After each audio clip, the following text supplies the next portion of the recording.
manusia. Ada kalanya kita gelisah, ada kalanya kita senang.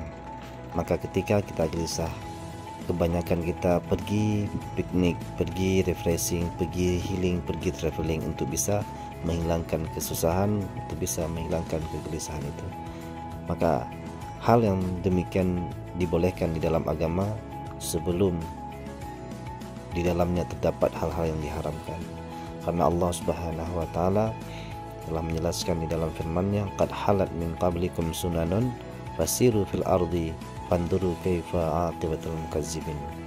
Allah Subhanahu wa taala telah menciptakan dunia ini sangatlah luas yang tidak ada manusia yang dapat menciptakannya.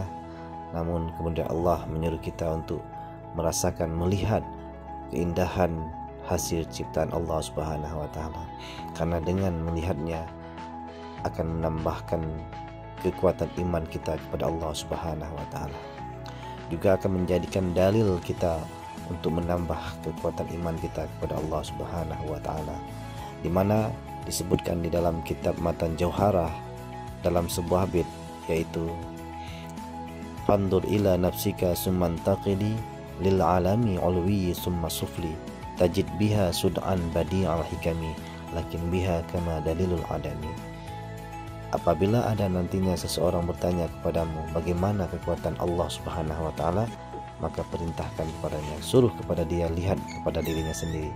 Mungkin dari pertama dia tidak ada, kemudian Allah bangkitkan dia, kemudian Allah hidupkan dia, dan Allah pula yang mematikan, dan Allah pula nantinya akan menghidupkan dia kembali.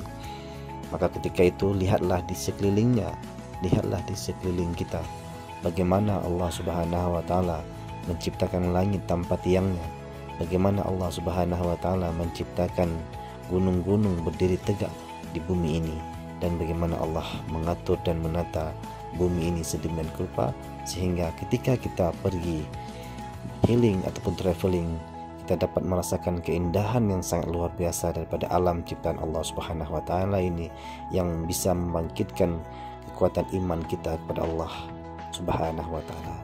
Oleh karena itu, tidak ada masalahnya kita pergi traveling, pergi healing dan refreshing, tapi janganlah kalian buat dalam refreshing tersebut terdapat hal-hal maksiat sehingga mendapat dosa daripada Allah Subhanahu wa taala.